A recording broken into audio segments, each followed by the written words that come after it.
Yes, yes, people. What's going on? Welcome back to Saeed TV, and we are live for the Straightjacket podcast 228. We're here in the building. We've got a special guest today in the building. We've got Webby. Webby, how are you, mate? Everything all good? Yeah, good. Always good after the victory. So you always feel better the next day. You don't have to keep Sky Sports News off and don't buy a paper, and you can watch Match of the Day. So all good, mate. All good. Absolutely, absolutely. Nuradin, are you there? Can you hear us? Yeah, I can hear you loud and clear. How are you, mate? How are you? Enjoying the sunshine today? Enjoying the sunshine, of course, bro. Can you hear me? No, it's a bit muffly. I think that's not the best headphones to use, man. 1 second. It's very muffly, bro. Very muffly. 1 second. Yeah. There you go. Better now, yeah? Tom Hanks from Forrest Gump says Big Steve. But listen, big up to everybody who's locked in. But Nuradin, how's everything been? Are you all right? How's your day been? Yeah, it's moving like the Glazers today, mate. I don't know what's going on. Technology. Can you hear me now? Yeah, we've got you. It sounds like you're you're underwater though. That's the only problem. It's not quality. It's not great. 1 second. Let me turn this off. 1 second. Yeah, the quality's not great. But listen, we're gonna get into the show anyway. Make sure you like the video. Make sure you subscribe to the channel. Make sure you subscribe to Webby's channel in the description. Webby O'Neill, they got their own channel as well. Make sure you go do that. Thank you. Big turnout there yesterday, Webby. The turnout for the Glazer out protest. How did you think it was? All the way from Deansgate, all the way to Old Trafford. Big turnout yesterday. How do you think it went yesterday? Yeah, it was great numbers. Got to keep the noise up against these rats. You know what I mean? That's what it's all about. We don't want them anywhere near the club. We never wanted them near the club. And it's getting bigger and bigger, each time it comes. Hopefully, we'll get up one morning, maybe tomorrow, maybe next week, and they've sold up, which we want. You know what I mean? So, no, big up to the ones who had organised it all in 1958, you know what I mean? And it's a movement what needs to keep going, and let these parasites know we want them nowhere near the club. So, well done everyone who got involved with yesterday. Absolutely. And like I said to you, know what I mean? The message was a full sale only. You know what I mean? We want a full sale, and that's the message really. Jim Ratcliffe is now the front runner. Were you kind of keen on Jim Ratcliffe at the start? Obviously, Manchester based from Failsworth. He said he was a Man United fan. Were you keen on him? I see you shaking your head there. Were you keen on him from the start? What, to buy Chelsea, didn't I? Says it all, doesn't it? I know it's business like, but I've heard stories from Lille where he's took a load of dough out and they're not in any great shape. So no, not really. We, like you say, we want the full sale. He's not got the money. He's proved that. He wants to keep them involved. So for me, if he's going to do that, he might as well just keep the Glazers. So that's for me, and we don't want him anywhere near the club. You know what I mean? If he's got the dough and he's going to pay off the debts and he's going to build this new stadium or do something to the present ground, then fair play. But he hasn't got the dough. So we want him nowhere near the club, and he's going to keep the debt on the club, and he's going to bring these in, keep them clowns in. No, don't want anywhere near the club, mate. Never. Absolutely. Just got a quick super chat telling Big Steve that Man City will always be a small club, little city. Big up to Mobsy in the chat. But Nuradin, you were there yesterday. In the midst of all the protests, what did you think of it, mate? And you know what I mean? The message was clear, wasn't it? The message was clear. Clear as he can get. Full sale. No Ratcliffe. No going in bed with the Glazers. None of that. Met up on Deansgate from about 11:15, all the way up Chester Road in the rain. Yeah, brilliant atmosphere. United fans, innit? Like loads of songs. I think somebody said that actually they did a survey on all the songs, like all the different football clubs in this country. United have the most songs. It is what it is. We're always that club in it. And as we got closer, as we were going up Chester Road, a couple of the pubs on there, a lot of United pubs on that road. And then a lot of people came out of the pubs joining with the protest. A lot of people came and met the protest, and yeah, it got bigger and bigger and bigger and bigger. It's like then you couldn't see anymore. You know what I mean? Like behind you, front of you, just people, and then all the way marched from the toll gate all the way around, and it was brilliant. Totally in the tunnel, literally from one end to the other end, rammed it out. Flares going off, brilliant atmosphere. It's like we were having our own little party in the tunnel. Those of you who were there know exactly what I'm talking about. And then 18 minutes we waited, some of us, and then we went in after 18 minutes. So some people went on the other side and were doing exactly the same on the other side in a north stand. Yeah, brilliant atmosphere. Saw Webby there. So happy. I saw Webby straight after the game, and it was like, you know what, Villa, I don't know what happened to them. We were all like a bit gobsmacked, a bit shocked. We're thinking, what the hell, this is Villa who've been on fire. And next minute, it happens. But I always think when United fans protest, the players always show it. Honestly, it's surreal. It's almost like when we were in the tunnel, we went into the tunnel way before kickoff.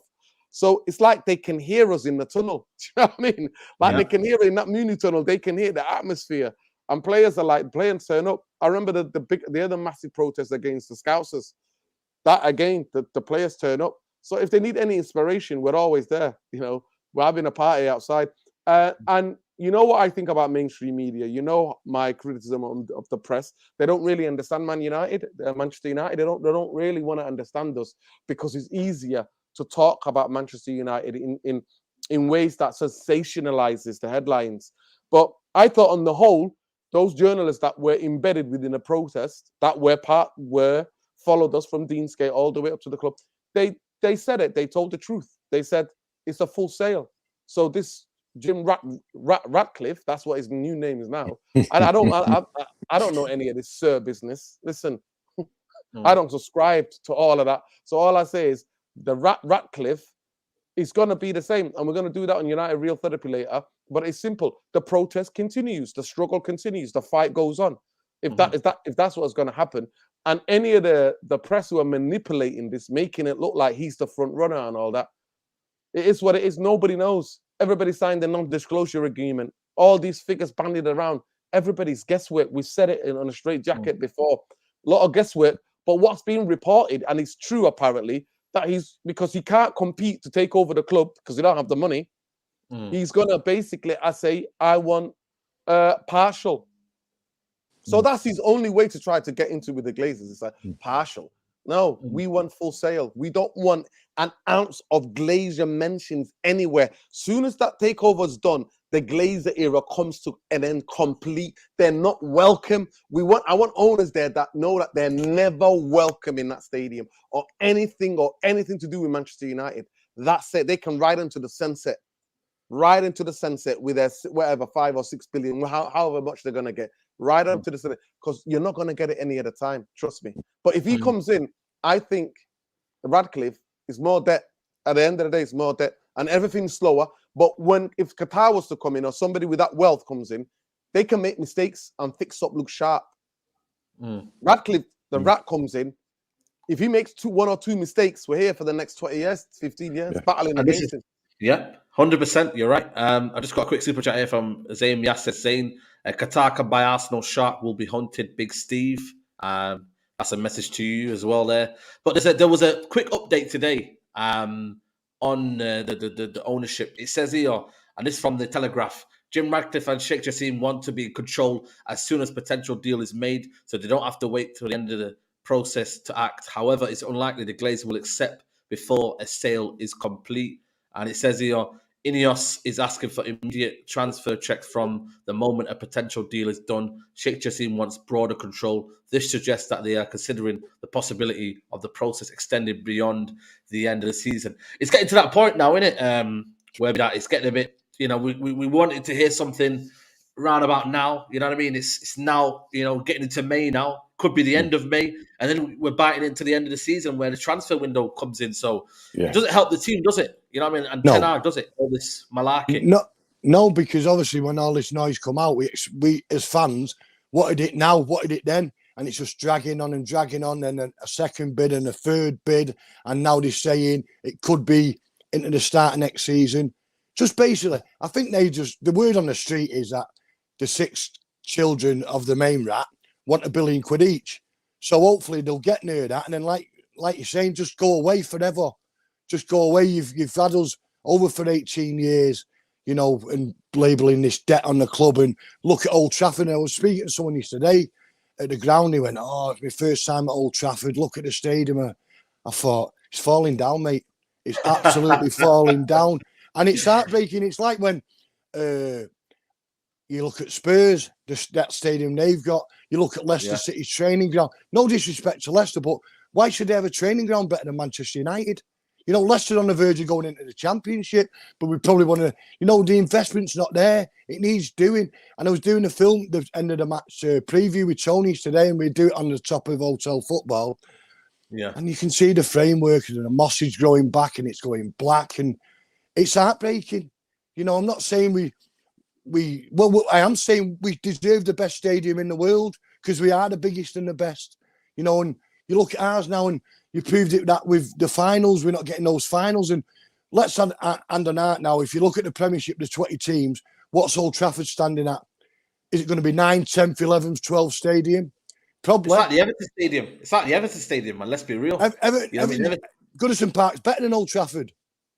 I think Goodison Park's awful, man. I don't know. I know, but it's the fair of restricted views, it's bad. But then you look at Everton. I've dealt with a problem. They're building a new gaff. You know, to building a new gaff now. I'd hate us to leave Old Trafford area, but there's enough ground at the back there to build a new one. You know, and we got people there willing to do it. And these Glazers are just messing about, getting every last penny. You know, how much do they want? They've had us over. And I always remember a few years back when we was going for the player. I don't know who it was now. But I think the valuation was something like £11 million short of what they wanted and what he was offering. And we lost the player. Then on 3 or 4 days later, they took 12 million out of the club for their own pockets. So it says it all. With Rats, we want them gone. Made it best man win as long as it's not Ratcliffe. Yeah. Big up Sandy. I think that's it. He hits on the head. I just want to inform Webby, the Leicester having that stadium was the straight cash, right, wired over for the Maguire sale. The 80 million they got from Maguire built them a new training complex. Yeah. That just tells you. Yeah. The irony. It's true. Big up Sandeep. He says, I personally don't believe that these journalists, I trust sources like FT and Bloomberg. Remember, they said with Qatar bid was 5 billion. Yeah, that's right. That's true as well. H says here, Saeed question: if you think Martin's the best centre back in the league, then why didn't you say that on the Big Six when everyone agreed that Stones and Diaz were?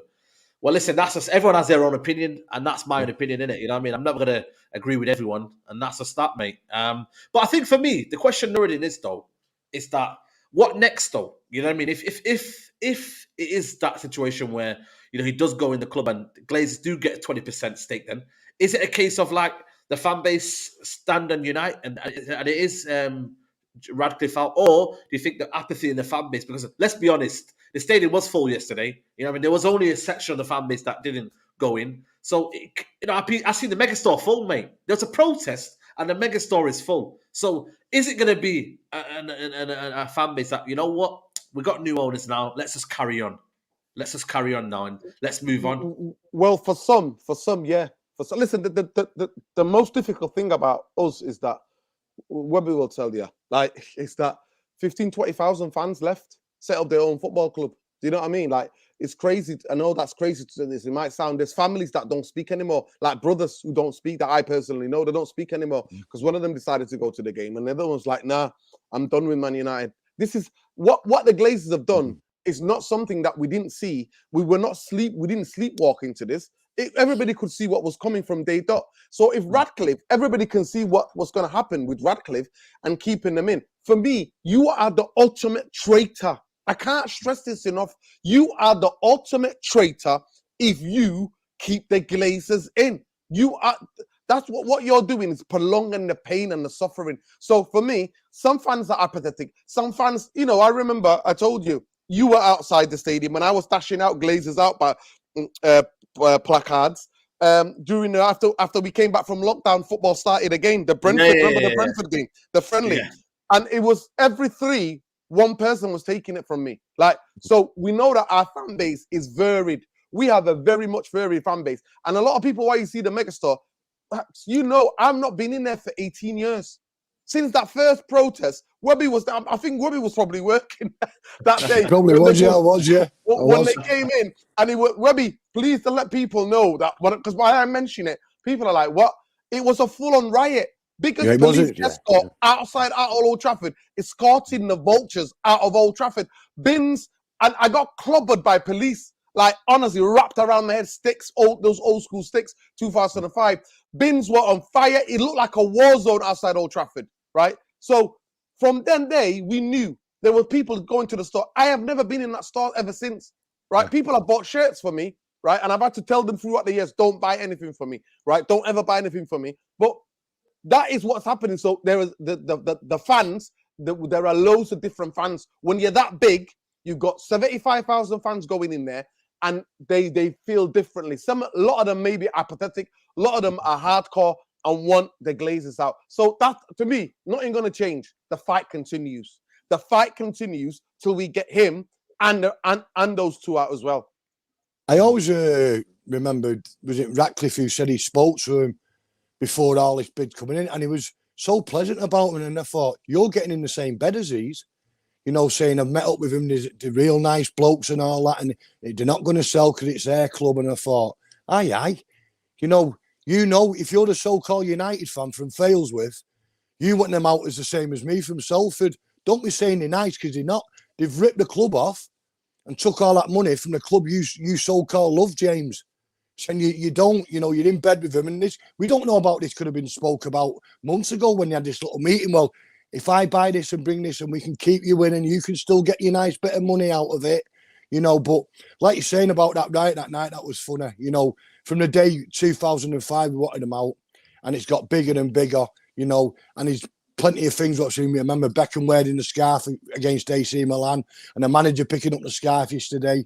You know, you look at all, I was saying to my mate the other day, imagine the players we could have had without all that money being put on the debt. You know, putting the interest, it makes you cry, you know. And if they wouldn't have been about now, Old Trafford has been all done up. It would be the best stadium in the world, like it was prior the Glazers, you know. But we fell behind times, and if the wrong people get in, we're talking another 15, 20 years before we're going to dine at the top table of English football. Forget about European football. To get the top of the likes of Arsenal and City, if it's not done right now, we're snookered and we're absolutely buggered. But hopefully, fingers crossed, the right decision's made for the club. And then there were no protests, because no one wants to stay outside the ground for 18 minutes. They want to be in there supporting the team for the push for Europe. But they've got to do something against these clowns. And I always remember, there's a true story here. I went to a match, probably it was about 2008, 2009. Now, the bloke sat next to me, it wasn't a season ticket, it was like a membership. So it was a different person every game. Yeah. And he's there. Green and gold scarf, green and gold hat, wristbands, T-shirt. He had shorts on, he had socks. He looked mint. Went downstairs and paid 20 quid for the meal deal at half time and couldn't get on what he was doing wrong. You know, you're putting all that on and then you pay him 20 quid. Yeah. Unbelievable, mate. And he's like that to me. I'm doing that wrong. I'm hungry. Eat at home, eat at your hotel, make some butties. You know, get a butty from around the corner. Yeah, don't give them any money. Unbelievable. But there you go. That's the fan base we've got. Listen, go and help out. Go to Lou Macari's fish and chip shop, mate. It's just there. I'll get one of those biscuits you gave me yesterday, which was mint, by the way. Thank you very much. No problem with me. Thank you. No problem with me. Anytime. Honestly, anytime. No, it's what you said, exactly as you said. At the end of the day, the fan base is worried, like it's varied. But we're going to do what we're going to do. But the funniest thing, when the Glazers took over... That's a question, though, Nuradin. Listen, let me just say this. Let me just say this. Manchester United had the best training ground in the land. Remember, we just had that training ground was opened. Remember, the Ajax, was it the Enox, or whatever the name was called. And then we had the best stadium in the land. So we had the best training ground, best stadium, 18 years later. What have we got? We are the worst, but big up HK Music. Yeah, I want to, because I thought you were going to talk about this. HK Music says here, sorry to say this, but peaceful protest has never changed anything in the history of the world. When Americans are hit in their pockets, it's the only thing they respond to. It's one of them. You're not going to get fans not going to the stadium. I tried to do the Liverpool game. I didn't turn up. I did the empty Old Trafford. and nobody did it. And well, there was a few fans outside the ground, Nuradin included, that didn't go. That is going to be very, very difficult. You know what I mean? And I don't buy anything for the stadium. I don't buy anything outside the stadium. I don't go into the mega store. I don't do all of that. You've just got to do your bit. But ultimately, I'm not going to be here and say, you know what, that's going to be enough to get the Glazers out. Ultimately, we need someone to come into the football club and pay the money. Jassim has done that, but he hasn't given a better package. Now, I want to ask you, Webby, has he been naive there, or are you kind of like, well, he's kind of, bluffed us here, Ratcliffe, and done the other way, where he's given a percentage away to the Glazers, which then sees them a bit more keen to stay on. You know what I mean? So where do you see it? Is a bluff for me. Do you know when I started thinking about this? When we got the email about the season tickets going up, I'm thinking, well, if they're going, why are they going up? Because they aren't going to reap any benefits of it. They'll be long gone then. And then there's conversation between Ratcliffe when he come out and said he met the Glazers, and then a few months later, this season ticket thing come up, and I thought, I smell a big rat here. I smell a big rat. And he's proved it himself. All along, we knew we didn't have all the money to buy United, and he was going to bring someone in outside, and now it's come out about the debt staying on. He's going to come in, and they're going to keep them on. Want him nowhere near the club. Like I said before, we might as well keep them parasites on than have him in. It's another one, and it'll only go against Ratcliffe. You know what I mean? And then I'm hearing, well, United fans only make noise when it's going wrong. We was making noise when we was in the Champions League finals and winning leagues under Fergie. It was there. We'd never wanted them in. They would have come in as proper owners, and it proved it when the European Super League. I'm going to come over and meet the fans, and I'm really sorry. And what's he done? One Zoom call. He don't give a monkeys about us with that stupid little rat's tail in, because he's a rat. The full family's a rats. We want him out of the club, and these protests. And I think if they do stay, I think it's only going to get worse, and it could be going back to that 2005 one when he was getting it by bins and sticks, because Manchester United Football Club, to some people, is their life. Full stop. There's certain people who I know, say Peter Bolton, when there was COVID and couldn't get in, I thought he was going to kill himself.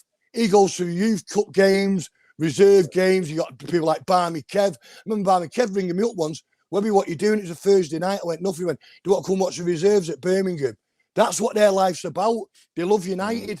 And to the likes of them, it's killing us. But we just want them away from the club, mate. By any means, just get them away. But if Radcliffe gets involved, lads, then I think it's just deja vu, and we're in the same boat as we're in now. So we pray the right person comes along, pays the right money, and makes us again one of the biggest clubs in the world on the pitch, because I was saying, when someone was saying about you only protest when you get beat 7-0 by Liverpool, was protesting when we beating Barcelona 1-0 and getting to Champions League finals year in, year out.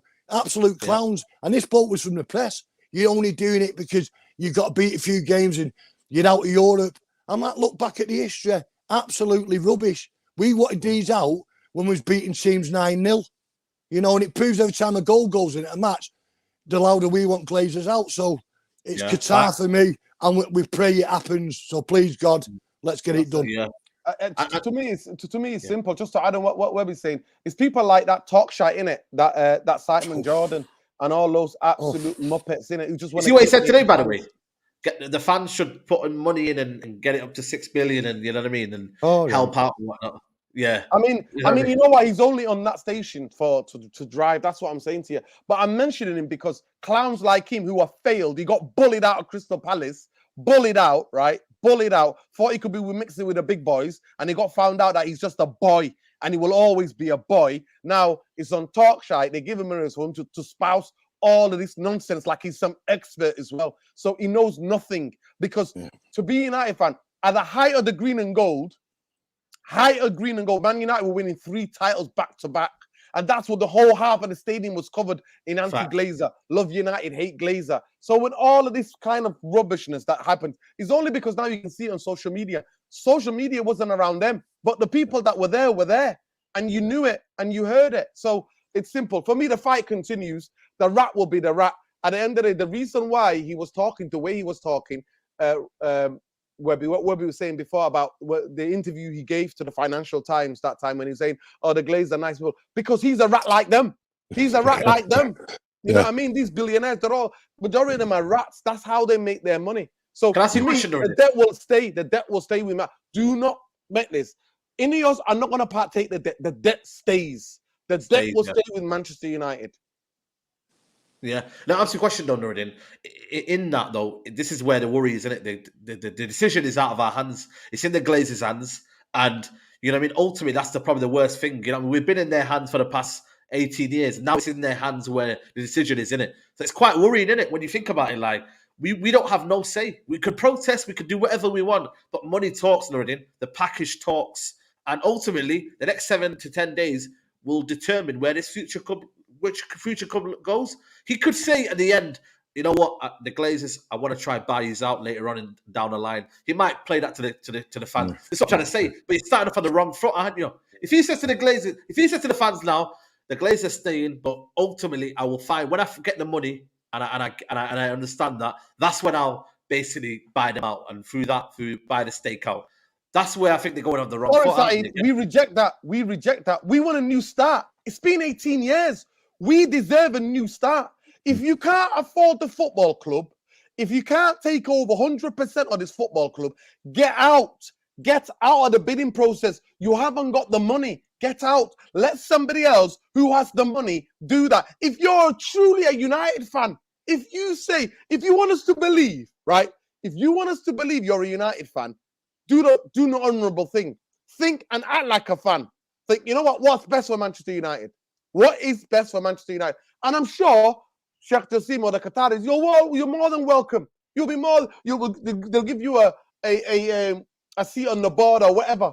Whatever. You know, you don't have to support Chelsea anymore. You don't have to do that anymore. You can come. So for me, this comes down to him. That's why he's a rat. He's a con man, right? Like I said, for conveniency, when people like me were campaigning and doing the awareness work about why we won the Glazers out to the younger fans and new fans to Old Trafford, people were saying to me, why are we using him? Because people were saying to me for years, well, who's going to buy it off them? Nobody, there's nobody around. I mean, Webber remembers the Red Knights. They came close. They came really close, but at the end, they couldn't put up the money. So it's simple, Ratcliffe the rat. Haven't got the money. We don't need you to do partial this, partial that. You haven't got the money. We're not waiting for no one. We want the Glazers out. That's what the only thing is that no debt and Glazer, and that's what disqualifies you. That's what disqualifies you. You haven't got the right money. You're going to be part of a debt, and you want to keep the Glazers. There are 3 things that are disqualifying. Who's going to believe him now if he comes down and said what you said, Saeed, about I've got not got enough money, but down the line I'll get these out. No, you're not going to get them out. You've done a deal already, or you try to do a deal where they stay, and we don't want it. It's full sale. If you've got all the money, put up and get rid of him and prove yourself a United fan. Because as a United fan, you must be hurting as much as us what they've done to our club and the stadium and the training ground. So let's see. But we know he's not got all the money. So, like you say, keep the rat away and put him with the other rats in America.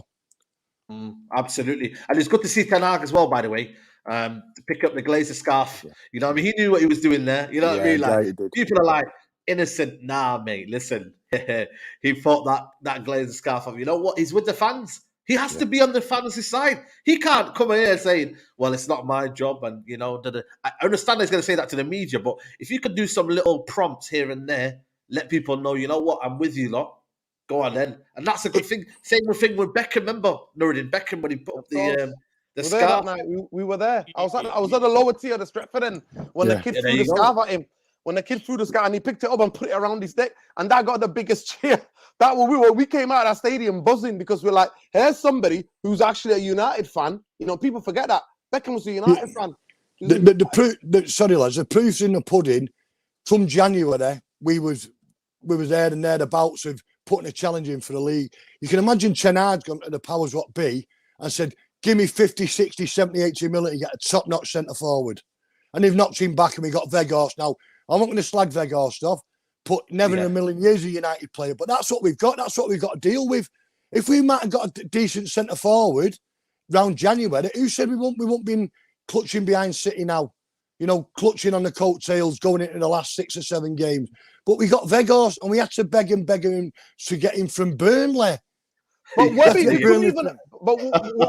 Webby, forget that. We couldn't afford to loan Felix we couldn't afford 37 million to get Gakpo, and he wanted Gakpo, right? Yeah, he so wanted forget Gakpo. about 70, 80 million. Webby. He wasn't asking for 70, 80 million. He was asking, have you got about 6 million to get a loan deal for Felix, or can you give me the 35 million to get Gakpo?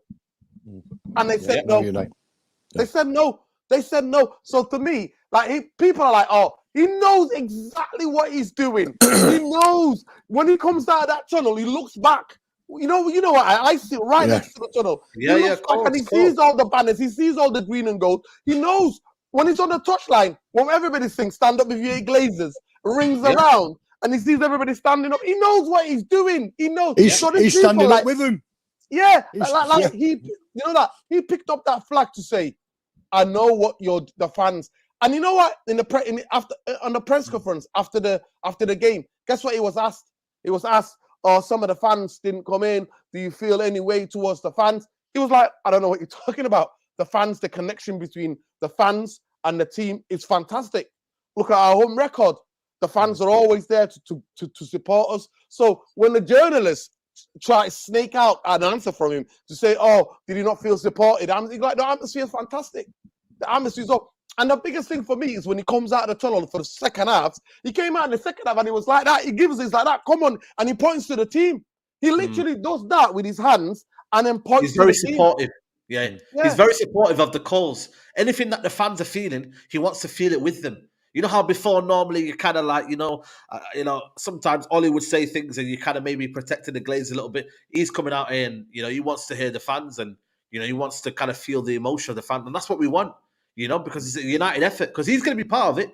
Because, he's got his funds. He's his future. He's his, what he builds with his Ten Hag team. So I think for me, it's a massive, massive thing. Big up to Zoateng TV. He says here, so Jim is a rat, but why is Qatari going on skimp? They are worth 300 billion. Why not just pay the 6 billion? Qatar is moving a bit cheap. Just pay the money. Well, the problem is, though, he's paid the highest amount, though, Webby. That's the problem. He's paid the highest amount of money. So this is where Zoateng, you may be wrong. What Sir Jim has done is put a higher package. Maybe in that sense, he's a bit naive, but what they kind of led to believe, or what everyone found led to believe, was bid versus bid. Who's got the highest bid, and then that kind of goes that way, Webby. That's what I'm saying. So I don't think these Qatar people are not going to get the pants pulled down. They've already bid the highest bid for a sports club. 5 billion quid. What did they pay for it? Just be happy with the 4 billion profit you're going to make on it, and all the money you've had out of the club, and then disappear. Because you don't give a monkeys about Manchester United. You never have done. All you're giving the monkeys about is how much money, and it was the only business you had in the Glazer thing, which was making money. I always remember a programme years and years ago. It went round all the shopping malls they owned. It was all shut. They're taking money out. They've signed that Tom Brady. Where'd they got the money for him when they signed him? Yeah. By probably taking out of our club. Where went to the 80 million on Ronaldo? That never went on the training ground. That all got divvied up over there. Exactly. This is what he's trying to say. HK, I say it. We did have the money. What happened to the Ronaldo wages? This is what I'm saying. 16 million wages is gone. I don't know where that goes. That just gets deferred. I don't know where that happens with that one. So again, it was a load of lie. And if they're staying, if they are going to stay, then they should see still as an investment in the club. If they're still putting the season ticket prices up, so why can't they then go and buy as a player then? I don't understand that. I get inflation. I get all of that nonsense. But they are doing a lot of things. They're moving fans. I don't know if you know this, by the way. They're moving fans from the East Stand and they're bringing corporates in. That's coming down from the Glazers. That's a decision by the Glazers. So at the end of the day, if you're making all these decisions within the football club, then surely you make a decision for the manager for now. Because you're doing it for now, then we need it for now.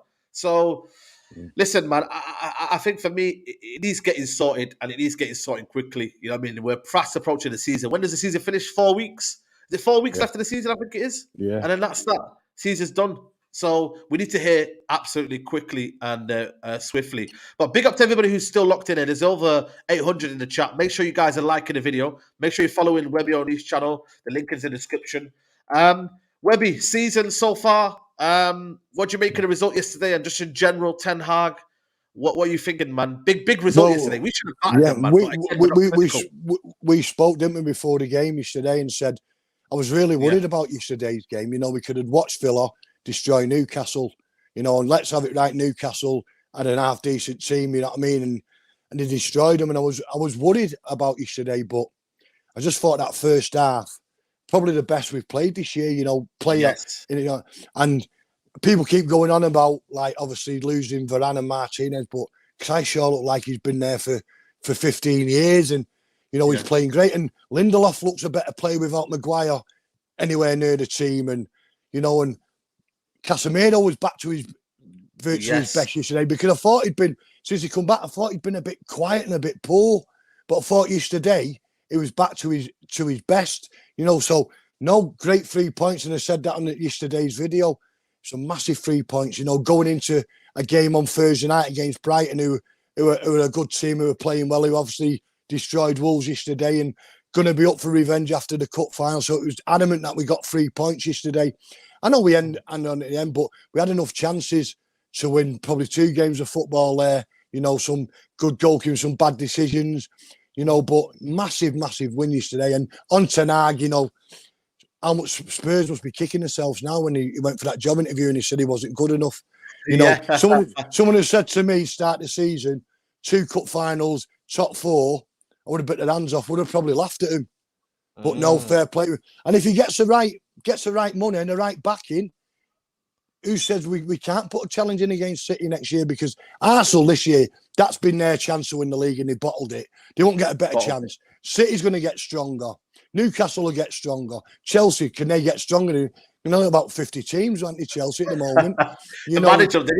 They need a manager, Chelsea, and then they can go somewhere. Keep Frankie's doing a great job. He's doing a great job. But, you know, so this is a chance for us to move up, but the manager's got to be back right. I think that his judgment and knowledge of players is spot on. But you've got to back him, you know. So let's hope that this is done. The right people come in and back him. I don't want to come in and spend 200 million in and all that. I think he knows the right player, what's good for Man United, the hungry player, because that's what we want. We want hungry players who want to become legends at this club, not coming to pick up 300, 400 grand a week, you know, and we don't want them. We've had them and they've not worked. We want players who are hungry, who want to play for the badge, who want to play for the club, who want to play for these supporters, because there's not any better supporters in this world than Manchester United. Yeah. Absolutely. You know, Nuradin, I've been talking about it for a couple of people yesterday outside Old Trafford, but everyone thought Unai Emery, tactician, would come here and outsmart Ten Hag. But you know what? To be fair, like when he's been needed to call upon, like Ten Hag has been there to kind of, you know, find that balance. I thought the energy levels yesterday, I was shocked, man. I was like, is this team has played every week since December, but yet the energy levels were outstanding, Nuradin. I mean, like I said, Webby says there 2 finals and get into that top 4, which it looks like we're going to get to now. That's, for me, a very, very good season. And you have to build on that next season, like I said. But all in all, you know what I mean? Like I said, Ten Hag coaches a team to win 5-0, but this team just decided to make it 1-0. I mean, Nuradin, it's crazy. It's crazy, isn't it? Like, we should have been chilling there. Me and Andy were on East Stand. We should be chilling there thinking, yo, what? 6. I had a go at one guy. He told me to sit down. And I said, listen, mate, are you not encapsulated in this game?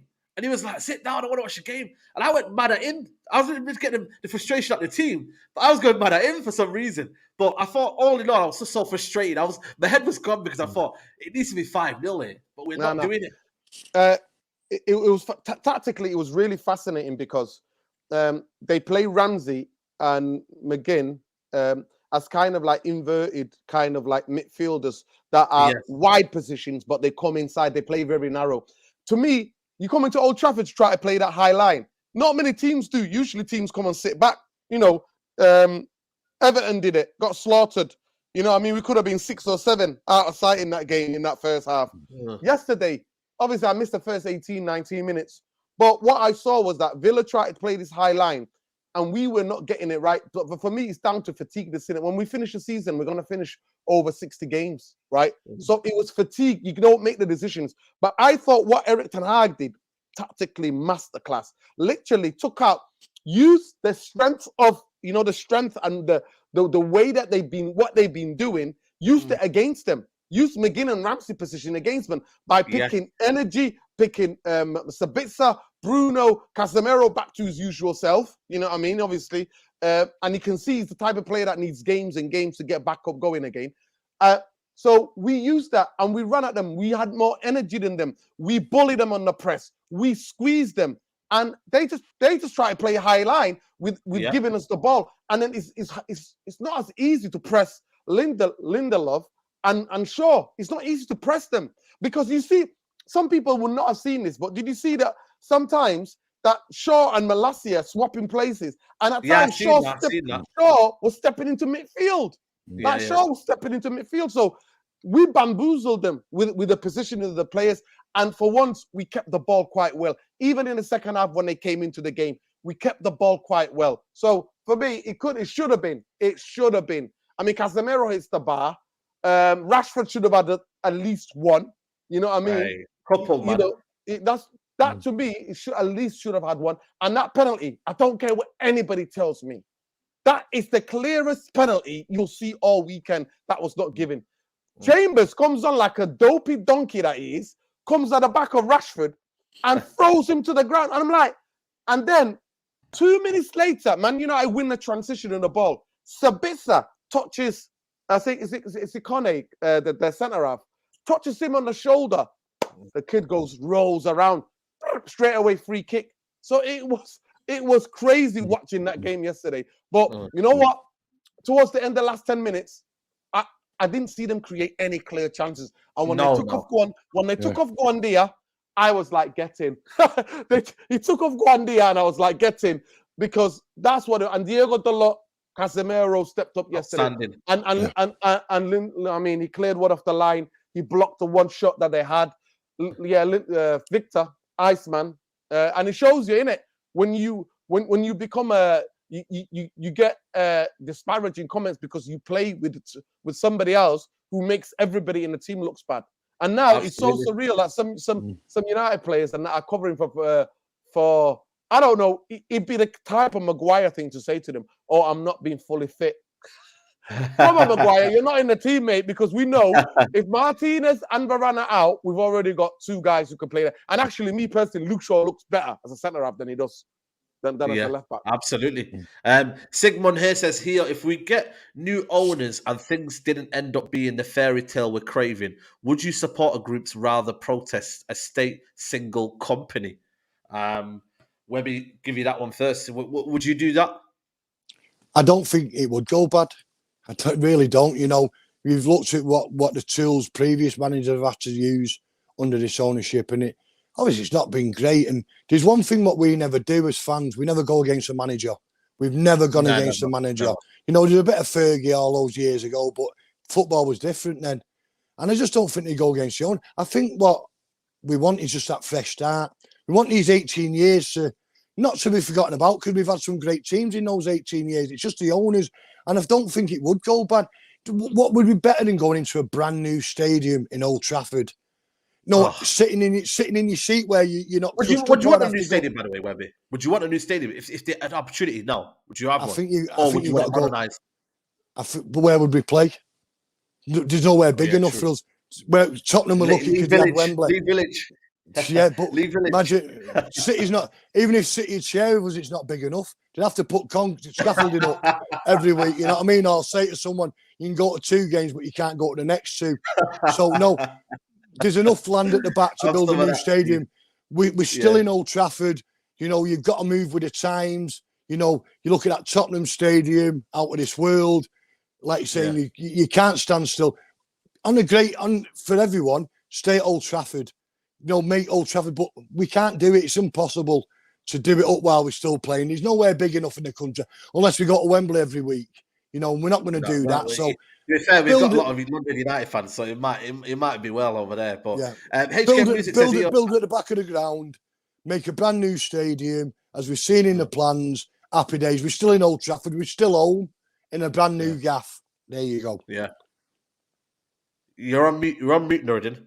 To get that before you get the super chat, then what I would do is make Old Trafford 20-seater, 30-seater stadium for the women and the youth. That's what you would do. And then build a Manchester United experience all around there, especially when you got Media City, restaurants, bars, all of those old mills can be turned into brand new part of place to be in the city. Just like those like the sugar daddies have done in the East Lancs. That's what it is. That's what They're needs. making a good stadium, though. To be fair to them, that stadium that they're building next to them, that's going to be that looks amazing already so far. It's called Listen, I'm not the. gonna lie to you. Listen, Saeed, if we get owned by the right people, there ain't not going to be any stadium that will come close to Man United. Man United would have a retractable roof, no more leaking, no more rain, none of that business. It will have a roof. It's still raising Manchester, you know. It's and still you know raising what? Manchester. Listen, Manchester, listen, don't worry about like. No, just close the roof. It's just close the roof. But the biggest thing is this is simple. When I look at that, and I look at it, Man United, you would make it a multifunctional stadium. So you can have all sorts of things in there when Man United are not playing in there. So for me, it makes sense. I want a bowl. I want a bowl. That's my dream, to have a bowl with lights outside. So wherever you are in Manchester, you can see the lights there. Glory, glory, Man United all around that stadium. I've already visualized this, Saeed. I've visualized it already. I'll put you on the board of control for Jim Ratcliffe then. I'll put you on the board of control. No chance, mate. That rat, mate. Don't take me anywhere near that rat, mate. Oh, my God. Listen, he's doing greenwashing. I want to tell people, his company are one of the most horrific companies in the world that damages the environment. That's why he wants the club so bad. It's called greenwashing. Look up greenwashing. People want to accuse Qatar doing sports washing. Okay, go find out what greenwashing is. His company are one of the horrific. They pollute rivers, seas. They frack everywhere. Yeah, absolutely. HK Moose says, I think Brighton will beat us Thursday, like how we beat Newcastle in the final. Then they beat us at their place. And also Rashford has missed too many City's last couple of games. He has done, but he has also scored. I think it's fatigue. I don't think he's fit, lads. I don't think he's fit. I don't think he's fit. You know, he's had all those games he had to play all the time. Yeah. I don't think he was fit. You know, I think that the injury against Everton was a lot worse. But we needed him because I'm one of Tony Marshall's biggest fans. I fell out with friends over him, but you can't rely on him. You can't rely on him. Great player, you just can't rely on him. You know, that's why it seems so important we get a top-class centre-forward. And I think the manager's been looking for months in his staff to identify this man who's going to come in. Who do you want? Ruud van Nistelrooy, about 20 years, we put him into a time machine and bring him back. I don't know, mate. I like the kid at Napoli, but what's that going to cost? You know, he looks. Look at that, Webby. Tell them, the people, man. They don't know about Osimhen. I've been telling people about Osimhen. What a player, isn't it? Unbelievable. And the thing he come behind, that's no disrespect to Napoli, you know, who've had a great season. You know, I put them down to get to the Champions League final. I was shocked when AC Milan beat them over 2 legs, but you can't look at the record this year. 20-odd points clear at the top of the Italian league. He was injured as well for the first leg, wasn't he? For me, I like that Danish kid. I really like that Danish kid. Hodgland, left-footed, strong, big United fan. Webby, he's a massive United fan. He's 27 years old. He plays in Aldanta in Serie A. Right, He's a young kid. He's a young kid. I don't know, but he's got bags of potential, Webby. Goal scorer. We need someone. We need someone around, because there was a one yesterday which I seen on Match of the Day last night where I think it was Bruno cut the ball in and Van Nistelrooy or the Shearer or the Rush or the Fowler get the near post and it's good night. Andy Cole, Dwight, but he laid back Rashford, and that's for me is why Marcus is. Don't get me wrong, his season he's had goal scoring, been great, got some right holes, but he's not that natural where he's going to go into that near post and click in like you're saying Andy Cole would or Harry Kane. But we need to find this man, because if we find the right man, I just think that we won't be that far behind. I really do. I actually think we need two. So people are saying to me about Harry Kane. I'm like, okay, if we get Evans at Brighton or we get the Danish kid, then I might be able to accept. Even though when I look at Harry Kane now, I just see him playing in midfield. I see him dropping more deeper and deeper. But I'll accept him if we get some young striker as well. I think we need two. And I think we need 3 midfielders. I genuinely do think we need 3 midfielders. We need somebody to come home with the ball. We need somebody there for Casemiro. And I'm sorry to say, but Fred and McTominay, it's been a pleasure. Maguire, Fred and McTominay, it's been a pleasure, lads. Ta-da. Yeah, absolutely. Talking about the midfield, I don't know if you guys seen this report this morning about Bruno Fernandes and Casemiro part 2. I think the first part was at the Carabao Cup game. A row at full time versus Villa had echoes of heated discussion post Carabao Cup. Both about Fernandes' decisions. Eric Ten Hag wants it this way, rather have players hammering out directly than simmering it down, simmering it silently. See, I don't know about you guys, but I seen it on the live. Yeah, Bruno Fernandes going mad at Sancho, and then Sancho just went, "Stop moaning." And obviously, it then was on the papers and whatnot. Obviously, with the TV, everyone clocked onto it. But where are you, Webby, in terms of Bruno Fernandes being? There's a fine line between a moaner and a leader, you know, and obviously maybe his decision making. And I just Do say, you like it? Webby, are you going to tell them, or am I going to tell them? What did Roy Keane used to do, Webby? How many games were you at when Roy Keane was slapping people and punching them even before they got off the pitch? I always remember a story Phil Neville told me about him doing a step over, and Keane strangled him. He strangled him at half time because he's done what you doing that step over? Why don't you pass him 2 yards away? You're making yourself look a clown. But the thing is, I think with Bruno, I think he cares about the club. You know, if he's not bothered, he won't moan. He'll just get his wage. We've got to beat, give a wave to the fans. I'm not bothered. But he gets United. He gets United. I know sometimes you don't like to see it as a fan that is moaning, but I just think he gets United. And I like that thing you say where they discuss it. If we get beat, it helps a lot. But we won the game, and they're still having to go at each other. They want more and more. The Casemiro's just a natural born winner. You don't win or play for Real Madrid for that many years and win all those European Cups if you've not got something about you. You know, and I think it's great. And to be honest, I was having a right go at Bruno a few months ago, but I can't knock him for what he's done last, say, I've got a love-hate relationship with him, Robbie. I've got a love-hate relationship with Bruno. I think sometimes it's too much petulance. I think in big games he doesn't turn up. But I ultimately like his work rate. I like what he does for the team. He never stops running. He never stops trying. But where are you in terms of maybe being the future captain? Is he the future captain for you, or do you see someone else coming in? Like maybe a Casemiro next season, maybe a Varane? I don't know. What do you think? I just think that the captain at one point was affecting his game. You know, he was trying to do too much and getting involved, and he didn't need to, and moaning at referees and throwing his arms up in the air. Sometimes it affects players. You know, whether you're captain of Manchester United or captain of Salford City. You know, some people, it just falls from natural. Now, years ago, your captain, you look at your Steve Bruce, you look at your Brian Robsons, your Roy Keane. I think now, there's 11 captains, or there could be 11. It's just not wearing an armband. You know, for me, Maguire should never been made captain. I thought he couldn't handle the pressure. No disrespect that he's come from Leicester and was at Hull City before that, and he's come to United. But I was saying about Maguire, he was one of those players that I never really wanted. No, I'm not saying that now. He's a player that I thought, I'd love him in my team and make us better. You know, that's no disrespect, and it's worked out that way. And you're saying that obviously about Scott going and Fred and Maguire, you're rightly so. But let's have it right. If Maguire goes, what we're going to get? We're not going to get. We won't get half the dough back for him. I think you might see him going on loan somewhere for the year. I might be wrong, but what we're going to get for him, 20, 25 max. You know, it's just not worked out. It does for some players. When we signed Sanchez, we all thought that was going to work out. It never. You know, it's just one of those things. Villa wants him. Villa fans were singing his name yesterday when he came on the pitch. And you know what? I just want listen. Big up yesterday. Was there booing? I didn't hear booing from Maguire. No. Listen, there were no booing. It was some United fans were booing them clapping Maguire just for a laugh. It was just a okay. Right. So when he came on, they went crazy, started singing his name, and they started clapping him. But big up HK was there. Me and Casemiro get about Bruno. Nuradin, I tagged you.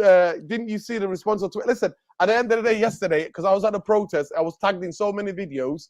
I was absolutely shattered, emotionally drained from that protest. So I didn't see it, but I'll check it. I'll say it simple, Saeed. The question that you asked about before, about what Bruno, for me, Bruno can be frustrating at times. But this season, he's been one of the best players for Man United. Not because it's because the amount of games we've played. The amount of games we've played and the amount of positions he's been asked to play by the manager. Yeah. And at the end of the day, when he's in the team with Casemiro and Eriksen, Manchester United have drawn 3 games and won 17. The record is there when those 3 are in a team together. Now, can they be in the team for like more than 50 minutes together, 60 minutes? No, because they gas out. You know what I mean? As a trio, they gas out. But Bruno's energy levels is unbelievable for me. And I think I know exactly what that was about, the arguments about. If any of you guys cast your man back to the game, it was during the last minute, we got the ball. I know what it was. Yeah, right in front of the north stand, right? Yes. Just over the halfway line. The ball is there.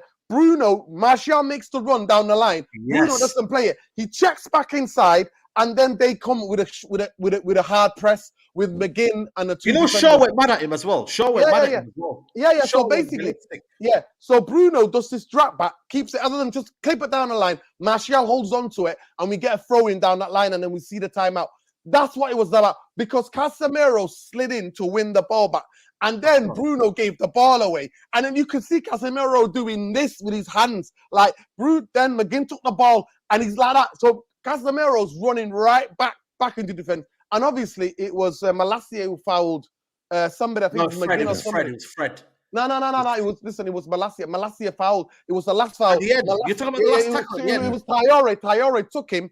Traore came in and turned him, and Malacia brought him down, and he got a yellow card. Fred already got a yellow card from McGinn. You're two separate. Maybe that one. That was, and then even when I watched it again last night, the commentators were getting confused. You know what I mean? They were getting confused because they're like, "Oh, Fred has got to be off." Like, no, this is for Malacia, because obviously they're both short, black, obviously. You know how it is for certain people. But I'm telling you, that's why he was going mad at him, because in that moment they could have done something. It was Malacia was like, "I'll take the yellow, and we'll organize for the free kick," because Traore could have had a shot and it could be 1-1. So that's why he was mad at. That's the reason why he was mad.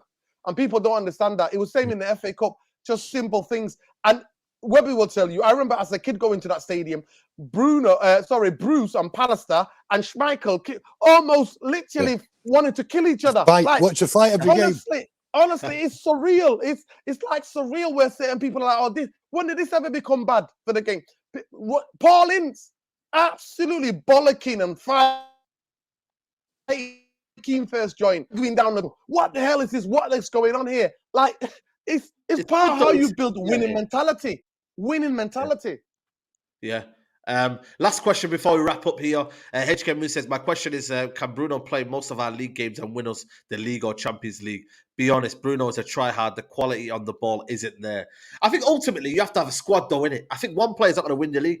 We were linked with James Maddison today. That's my sort of number 10. I like a guy who keeps the ball, makes other players tick. That's my sort of number 10. But I also like Bruno Fernandes, who gives you something different, who is efficient, who has output. You know, so there's different roles. If you want to win the league, you need a squad. And that's ultimately the answer to everything. You can't just have one player. You have to have 2, 3. Go on, Webby. You've got to have, you're totally right, you've got to have a squad. You've got to have a squad of class players. There's no point having 20-odd players and 16 are right and the other 8 are average players. You know, you look at, I hate to use a name, but City, you've got 2 world-class players in every position and sometimes 3. You know, and if one drops out, you know, who would have seen that Cancelo leaving City? You know, you wouldn't have seen it. You know, it's like if we would have lost Shaw and we sold it to Chelsea. You know, just what we need is like class players. And regarding Bruno, with the last question there, Bruno will become a better player with better players around him. I'd always remember Ji-Sung Park. I'm sorry to go on about it. Ji-Sung Park was mint. But towards his end of the United career, Fergie was playing him in lesser teams. So he was getting a bit of stick. But you look at all the big games, Park started him because he was mint. You know, and he was a great player. But towards the end, Fergie was playing him in lesser teams, and it affected his game. So we get better players around Bruno. Bruno becomes a better player, and we got a better chance of winning the big trophies. Absolutely. To me, I think you said it right on the head, Saeed. You need a squad to win a league or to compete in multiple trophies. You need a squad. So Bruno not playing, the only things that he has to understand is that he can't play every game. I know it's written in blood in his contract. You can't play every game. And Webby will tell you, Fergie, I remember when I heard on the radio, because we were on the way to the game, Webby, that semi-final Villa Park against Arsenal. We heard on the radio that Dwight York, Andy Cole not starting. I'm like, what? This is against Arsenal. This is the FA Cup semi-final. And we were absolutely good. Sheringham scores. Like Fergie used to put a spanner in the work when he had 4 strikers, when you got so many players. What I want, man. That's what Man United need. And Ten Hag needs that. And Ten Hag needs to understand, more importantly, this ain't the area division. You're not going to have 17 players. You're going to need over 20 players you can rely on, who can come and fight on all fronts. And he has to be able to make changes.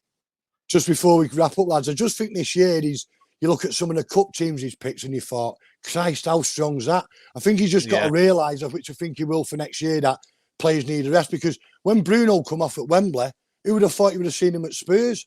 You know, I know there was that picture on social media with his boot, but he could hardly walk at Wembley. You know, so Bruno needs a rest. A lot of players need a rest. So hopefully we'll get a few more in the right positions, and these players can not play in the Carabao Cup, not play in the FA Cup every round, and then become fresher, and then there's a more chance for us to do more damage.